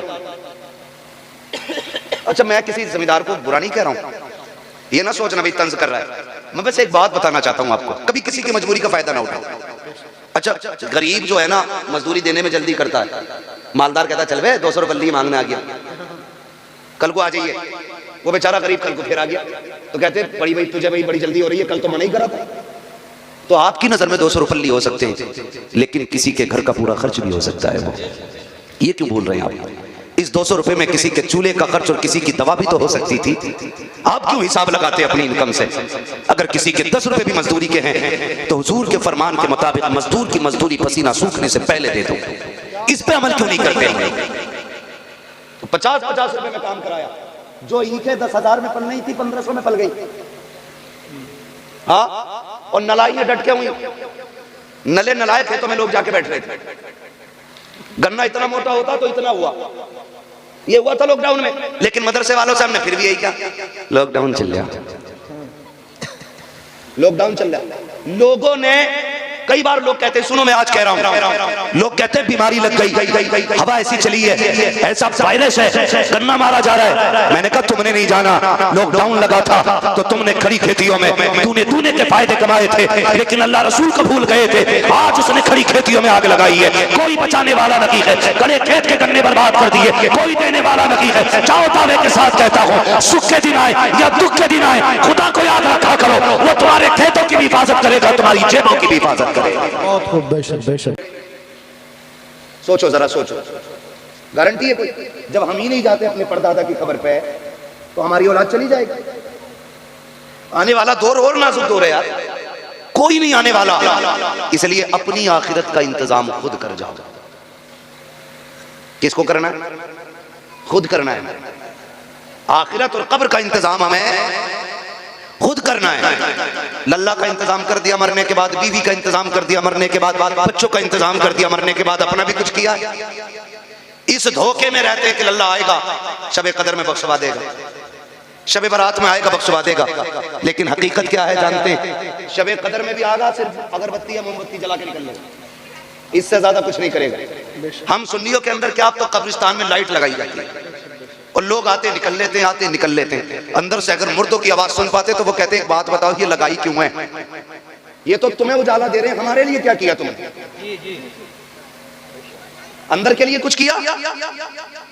कुछ लोग कहते हैं जा भाई ड्यूटी लगाते हैं, तू भाई मेरे बाप की कब्र की घास खो दी है। ये मतलब जो राहत मिल रही थी ना हरियाली से, वो भी खुदवा दी, वो भी खुदवा दी। कुछ तो चूना फेर देते, ऐसी भी हमने कब्रें देखी हैं अपने सुन्नियों में, चूना फेर देते हैं अब्बा की कब्र पे।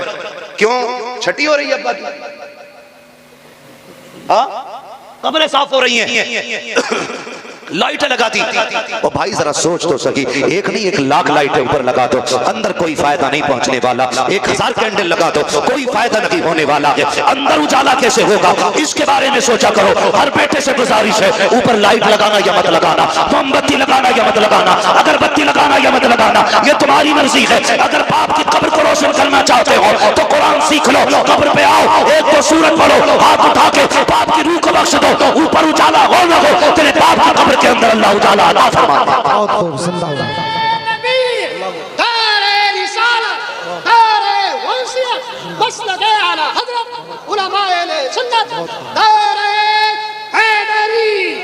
तवज्जो है आपकी? तो अंदर का इंतजाम करो। जब मर जाते हैं ना लोग, हमारी देखो खुशफहमी, मर जाते हैं तो कहते हैं मेरे अब्बा बहुत अच्छे थे। बोला क्यों? कि एक बार ना कुत्ते को पकड़ कर पानी पिलाया था। एक ने की याद है इसे अपने अब्बा की, और कह रहा मेरे अब्बा बहुत अच्छे थे। एक कह रहा मेरे अब्बा बहुत अच्छे थे। क्या हुआ? कि मेरे अब्बा ने ना, एक आदमी नंगे पैर जा रहा था, उसे जूते दे दिए थे। बस एक ने की याद है। बस मरने के बाद तो हम चाहते हैं कि सब हमारे मरने वालों को जन्नती बना दें, लेकिन जीते जी क्यों नहीं चाहते जन्नती बन जाए?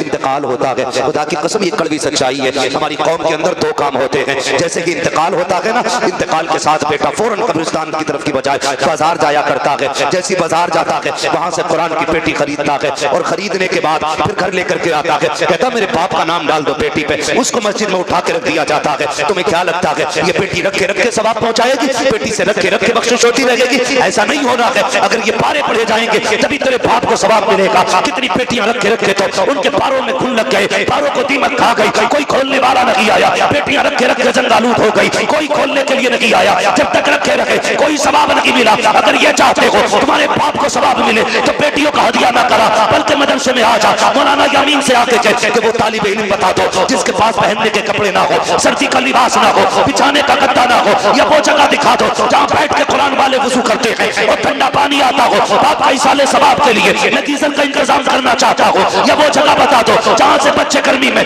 गर्म पानी पीते हो, मैं इनके लिए फ्रिज का इंतजाम करना चाहता हूँ। अगर जन्नत चाहता है तो मदरसे के अंदर पढ़ने वालों के लिए पंखे लगवा दो, पानी का इंतजाम करा दो, बैठने का इंतजाम करा दो। तेरे इंतकाल के बाद कोई दुआ करे ना करे, कोई हाथ उठाए ना उठाए, अगर तेरे दिए हुए पंखे के नीचे ये कुरान वाले बैठ के कुरान पढ़ेंगे, तेरे दिए हुए फ्रिज से अगर इन बच्चों ने पानी पिया, खुदा की कसम जैसे पानी का पहला घूंट अलग से उतर के कलेजे को ठंडा करेगा, अल्लाह उससे पहले तेरी कब्र को जन्नत की हवा से ठंडा करेगा। तवज्जो है ना आप लोगों की? आखिरत का इंतजाम करके चलो, आखिरत का इंतजाम करके चले। नौजवानों तुमसे मेरी गुजारिश है, जितने लोग कमाई करते हैं ना नौजवान, मेरा मशवरा है, कोई हुक्म नहीं है शरीयत का, आदेश नहीं है, मशवरा है। अल्लाह तौफीक दे, जो महीने में कमाते हो ना उसका कुछ हिस्सा फिक्स कर लो कि हम कुरान पढ़ने वालों पे लगाएंगे। बेशक सुभान अल्लाह। कमाई भी ज्यादा हो जाएगी, बरकतें भी हो जाएंगी, जहां भी रहोगे अल्लाह की हिफ्ज़ व अमान में रहोगे। ये सबसे बड़ा वजीफा महफूज रहने का। चलते फिरते हादसे हो रहे हैं ना, एक्सीडेंट हो रहे हैं, चेहरे नहीं पहचाने जाते। कई बंदे दूर से ना भाई दुआ के लिए कहते हैं, दुआ करना परदेश में हूँ, बाहर हूँ, बड़ा परेशान हूँ, और कुछ तो ये कहते हैं अल्लाह ने करम कर दिया, पहाड़ पे से गिर रहा था, ऐसा हुआ वैसा हुआ। मैं डायरेक्ट ये पूछता हूँ नेकी बताने की कौन सी की है? तो अक्सर बचने वालों के पीछे कुरान वालों की दुआएं नजर आया करती हैं। नौजवानों ये काम कीजिए आप, इंशाअल्लाह ये आखिरत तक के लिए नेकी हो जाएगी, और इंशाअल्लाह ये मगफिरत का जरिया भी बनेगा। करेंगे इंशाअल्लाह, करेंगे इंशाअल्लाह। आपका ये महबूब इदारा, इसने आपको हाफिज़ कुरान दिया। अब कितने लोग अपने माँ बाप से प्यार करते हैं, जरा बताएं हाथ उठा के। सारे ही करते हैं ना माशाअल्लाह, जो नहीं करते अल्लाह उन्हें भी मोहब्बतों की तौफीक अता फरमाए। ठीक है, अब मेरी आपसे एक गुजारिश है, और एक मैं बतौर मशवरा एक बात कहूँ, माँ बाप ने हमसे आज तक कुछ नहीं मांगा, जिंदा हैं या चले गए, लेकिन हमसे कीमत नहीं मांगी उन्होंने अपनी परवरिश की, हमसे उजरत नहीं मांगी उन्होंने हमसे इस बात की कि हमने तुम्हें पाला सिला दो। मांगा उन्होंने? कभी नहीं मांगा ना। आज मैं मशवरा देता हूँ, जो लोग ये चाहते हैं अल्लाह हमारी परवरिश के नतीजे में हमारे माँ बाप को नेकियां दे या जन्नत दे, उनसे मेरी गुजारिश है, आज कोई बंदा सबसे पहले उठे जो अपने इस इदारे के ताउन के लिए अपने माँ बाप के नाम से या अपने किसी भाई बहन के नाम से सबसे पहला ऐलान करे। है कोई नौजवान जो सबसे पहले उठे? कोई भी बंदा माशाल्लाह। हमारे भाई 1000 रुपए। क्या नाम है भाई? नन्हे भाई, नन्हे भाई की जानिब से 1000 का ऐलान है माशाल्लाह। अल्लाह सलामत रखे। सबसे पहले उठने वाला हाथ हमारे भाई, क्या नाम है? मोहम्मद एहसान भाई की जानिब से 500 रुपए। है कोई और बंदा भाई? जल्दी से जरा मुझे शजरा भी सुनाना, मेरे भाई ने पर्चा दे दिया था, ठीक है, लेकिन शजरा सुनाऊं बाद में माशाल्लाह। 5000। सुभान अल्लाह। हाथों को बुलंद करके बोलिए,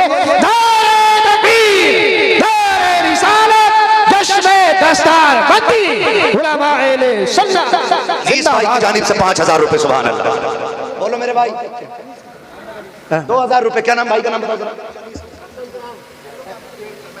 मेहरबान भाई की जानिब से 2000 रुपए। सुभान अल्लाह। बोल दो यार सुभान अल्लाह। अनीस भाई अभी 5000 सबसे ऊपर सुई है। मेहरबान भाई 2000। मुनाजिर डॉक्टर मुनाजिर हुसैन माशाल्लाह, इन्होंने 500 रुपए का ऐलान किया। अल्लाह इनकी सुइयों में बरकत अता फरमा दे।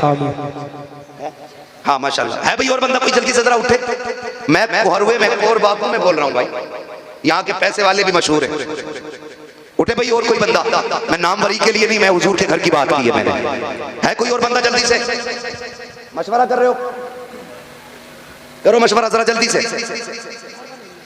उधार वाले नहीं, उधार वाले भी चाहें तो लिखवा सकते हैं। आज के दौर में मैसेज पहुंच जाएगा घर पे। क्या? कितने? 5000 माशाल्लाह। ये एक ही मोहल्ले से नूर इलाकी भाई, ये मोहल्ला बहुत तेजी से आगे। नूर इलाकी भाई की जानिब से माशाल्लाह 5000 रुपए। है कोई जो छठी पे पहुंच जाए? ये तो पंजतन तक का मसला था। 3000 रुपए माशाल्लाह। क्या नाम है? हाजी जुल्फिकार साहब की जानिब से 3000 रुपए माशाल्लाह। और उठे भाई हाजी, हाजी उठने पहले। है कोई और हाजी साहब भाई? जल्दी से बोले। देखो हजरत अबू बकर सिद्दीक का नाम सुनते हैं तो वाह वाह बहुत कहते हैं उन्होंने सब कुछ दे दिया था। अरे माशाल्लाह। भाई तू कब देगा यार? है ना मसला। है भाई और लोग? माशाल्लाह हाजी रिजवान साहब की जानी से 1000 रुपए। और कोई हाजी साहब हैं कोहरवे में जो यहाँ बैठे हो?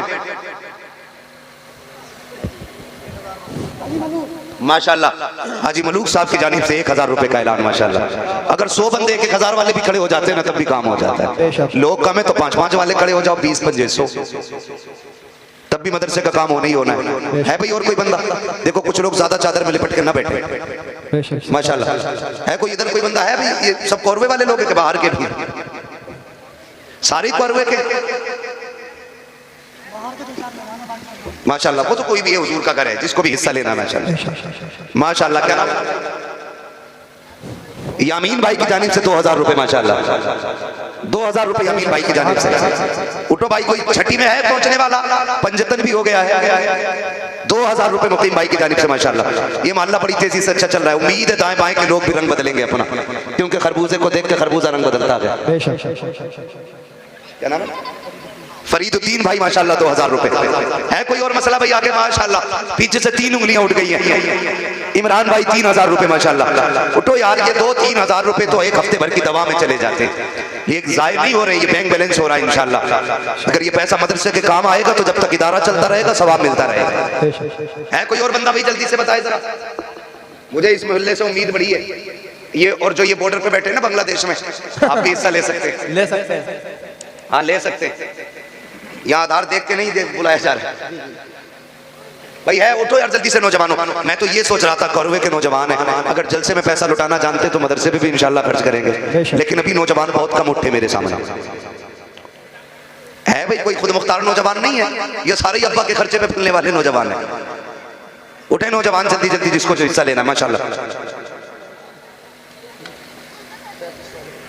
करा दी जाए दस्तारबंदी? जी अभी नहीं, अभी इंतजार किया जाए। चलो भाई माशाल्लाह। ये देखो नौजवान, अल्लाह इस नौजवान की जवानी को सलामत रखे। 1000 रुपए। क्या नाम है भैया? फैजान भाई माशाल्लाह। इरफान भाई का साहबजादा, अल्लाह सलामत रखे इस नौजवान को। और भाई नौजवान उठे जरा जल्दी से।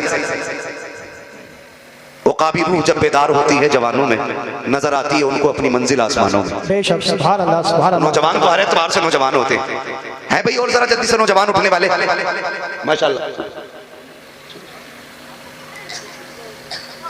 बोले जरा। मैं ना तो सबका मुंह देखूंगा।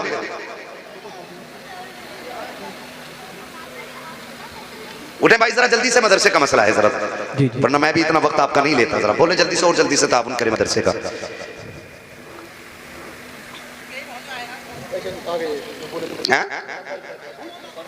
बड़ाइयों का मोहल्ला तो यहाँ तो रखना रहते हैं क्या? रहते क्या? क्यों कह रहे हो? रिश्तेदारी भी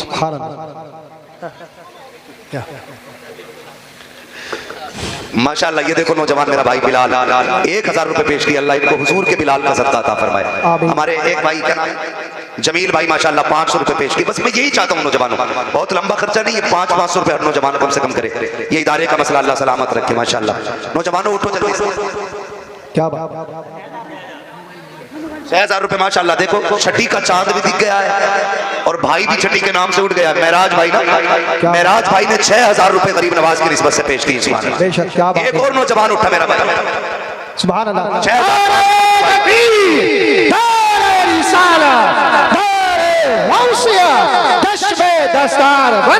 मेरे एक भाई ने 6500 रुपए का ऐलान किया। क्या नाम है मेरे भाई का? नवाजिश भाई, अल्लाह इन पे अपने कर्म की नवाजिशें फरमाए। नवाजिश भाई की जानिब से 6500 रुपए। ठीक है जी, इन्होंने 6000 छठी की निस्बत से 575 की निस्बत से। और नौजवान आगे खड़े हो भाई माशाल्लाह। इतना तो समझ में आ गया ना। क्या ये भी सैफी थे क्या? अरे ये भी सैफी थे क्या? ये तुरक है। देखो जी चाचा, काम हो गया रिश्तेदारों का। हाँ रिश्तेदार आ गया। 6500 तुर्कों से आया है माशाल्लाह। है भाई और मतलब जल्दी उठे, जल्दी फटाफट मदरसे का ताबून है यार। एक ही सफ में खड़े हो गए महमूद अयाज, ना कोई बंदा रहा ना कोई बंदा रहा। जल्दी जल्दी से करें नौजवान भाई। ये आप साउंड का जो है ना बेस बिल्कुल बंद कर दी, ट्रेवल इतनी खोल दी जैसे मैं पहिया बजाने बैठा हूं। है भाई और नौजवान कोई जल्दी से फटाफट उठे। हो गया काम? काय कोई इजाजत नहीं का हो रहा है। जल्दी से भाई बोलो आगे, मुझे भी जाना आराम करना, मैं भी रोज बोलता हूँ। है भाई ये वाला मोहल्ला खाली कैसे रह गया इधर? ये मैंने एक बात पहले कह दी, एक ही सब में खड़े हो गए महमूद अयाज, ना कोई बंदा रहा ना कोई बंदा नवाज।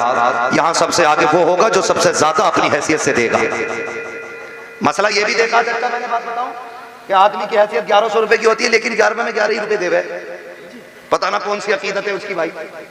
ठीक है जी, हैसियत के मुताबिक अगर बंदा 10 रुपए भी दे रहा है, बहुत दे रहा है, बहुत दे रहा है। अगर किसी की जेब में 50,000 पड़े, उन्होंने 500 दे दिए तो क्या दे दिए? जिसकी जेब में सिर्फ 10 थे उसने 10 दे दिए तो बहुत दे दिए। ठीक है जी भैया। और है कोई बंदा उठे? माशाअल्लाह मरहूम मुखिया साहब की जानिब से 500 रुपए पेश किए गए। अल्लाह उनकी कब्र में अपनी रहमतों गुफरान की बारिश फरमाए। ठीक है, अब उम्मीद करता हूँ इंशाअल्लाह जो रह गए हैं वो मरने से पहले एक बार जरूर हिस्सा ले लेंगे। हाँ मैं वो जिसका जो मसला है ना वो अपना कर ले। अब ये कोई कैद नहीं है, 500 से नीचे कोई नहीं आए। जिसकी जो मर्जी है वो मदरसे का ताउन करे। ये मदरसे जो अल्लाह और उसके रसूल के करम पे चलते हैं, याद रखिएगा। हम और आप लोग ही खड़े होते हैं मदरसों के दाएं बाएं। गुड्डू भाई माशाअल्लाह 500 रुपए पेश किए, अल्लाह ताला कबूल फरमाए। हमारे गुड्डू भाई ने 500 रुपए पेश किए माशाअल्लाह। इरशाद भाई की जानिब से 500 रुपए पेश किए गए माशाअल्लाह। शाहिद भाई की जानिब माशाअल्लाह। मरहूम इख्तियार हुसैन की जानिब से 1000 रुपए। वो मरहूम खुश नसीब होते हैं जो अपने पीछे ऐसे लोग छोड़ के जाते हैं जो मरने के बाद भी उनका काम करते हैं। हाँ, वरना बाप की दौलत पे डांस तो सभी करते हैं, लेकिन मरने के बाद उनके साले सवाब के काम बहुत कम करते हैं। बहुत कुछ करते हैं तो हम परसी में बस 2-4 मिनट फाता करते हैं, बाकी कुछ नहीं। अल्लाह तौफीक दे तो अपने मरहूमीन की जानिब से जरूरी साले सवाब के लिए इदारे में हिस्सा लें। क्या नाम है मेरे भाई का? मोहम्मद जुनैद भाई की जानिब से 500 रुपए। उठे भाई, हो गया काम? जरा कहते हैं या रसूल अल्लाह। ऐसे शजरा नहीं सुनाऊंगा, नमाज जनाजा पढ़ ली जाएगी। जोर से बोलो सुभान अल्लाह। सुभान अल्लाह। ये आगे वाले लोग बोलते हैं जरा सुभान अल्लाह। माशाअल्लाह माशाअल्लाह। ये हमारे मौलाना इसरारुल हक साहब की जानिब से वालिदा के इसाले सवाब के लिए 1100 रुपए माशाअल्लाह। वालिदा के इसाले सवाब के लिए अल्लाह ताला इनकी वालिदे मरहूम को करवट करवट जन्नती नेमतें अता फरमाए। आमीन तो कही दो अल्लाह के बंदो, आमीन आमीन माशाअल्लाह। वालिदा की जानिब से तो कह रहा हूँ मैं, वालिदा को अल्लाह, मैंने पहली वालिदा का ऐलान किया था। ठीक है कोई बंदा हो गया काम? जरा बोलते हैं फिर सुभान अल्लाह माशाअल्लाह। अल्लाह खैर कर। अच्छा माशाअल्लाह। कोई बात नहीं है, अल्लाह ताला बरकत दे। माशाल्लाह 5 मरहूमीन की जानिब से 500 रुपए पेश किए हमारे चचा ने। हाँ, अल्लाह ताला सलामत रखे इनको और इनके मरहूमीन को जन्नतुल फिरदौस में मकाम रफ़ी नसीब फरमाए। चलें आगे जरा कहते हैं या रसूल अल्लाह। या रसूल अल्लाह। पर्चा आया ना, मैं उसके हवाले से बस शजरा पढ़ दे रहा हूँ और फिर सलाम भी होना, दस्तारबंदी भी होनी है। ठीक है जी, कह रहा है, क्या कह रहे हो? पेज पूरा करना है। कितनी लाइनें रह गई भाई? 5-6 लाइनें रह गई हैं। है कोई जो लाइन पूरी कर ले? जल्दी कर लो, लाइन पूरी करनी है।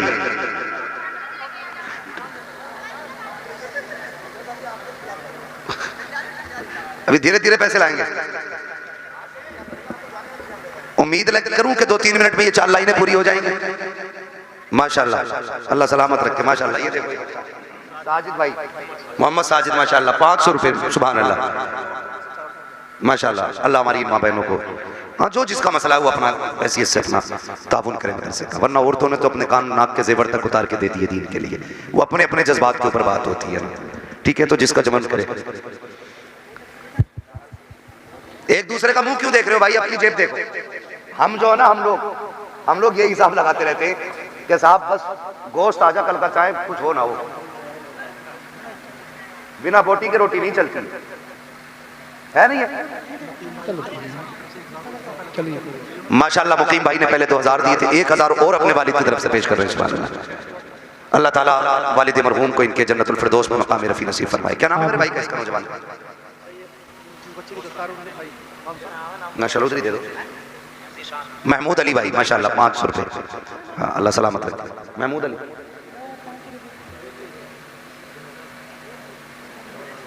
गाड़ी नो करे 500 रुपए वाले। चलो अल्लाह भला करे भाई, अपना तो यही है, जो दे उसका भी भला, जो माशाल्लाह। नारे तकबीर, हाथ उठाकर बोलिए नारे तकबीर, नारे रिसालत, जश्न दस्तार बंदी उलमा। माशाल्लाह हाफिज एहतशाम साहब के भाई, इन्होंने 5000 का ऐलान किया। अल्लाह सलामत रखे। जब भाई उठा है तो फिर और भी तो रिश्तेदार होंगे, हैं? तो खाला जब दावत में कम ना रहती तो पैसे देने में कम थोड़ी रंगी। खाला मामू नानी सभी का हिस्सा होना चाहिए ना। हमारे एहतशाम हाफिज साहब के भाई ने इसमें हिस्सा लिया। माशाल्लाह, अल्लाह ताला कबूल फरमाए। तुमने दे दिया ऐसे भाई? चलिए अब इंशाल्लाह जो रह गए हैं वो अपना देते रहिएगा, मदरसे का ख्याल रखिएगा। नौजवानों को मैंने मशवरा दे दिया है। हाँ, बस आप ही लोगों से मदरसा चलता है। और ये बात याद रखें, मदरसे में हुजूर खुद नहीं आएंगे देने के लिए। जब उन्हें काम कराना होता है ना, किसी भी गुलाम के दिल में डाल देते हैं। जेब हमारी है।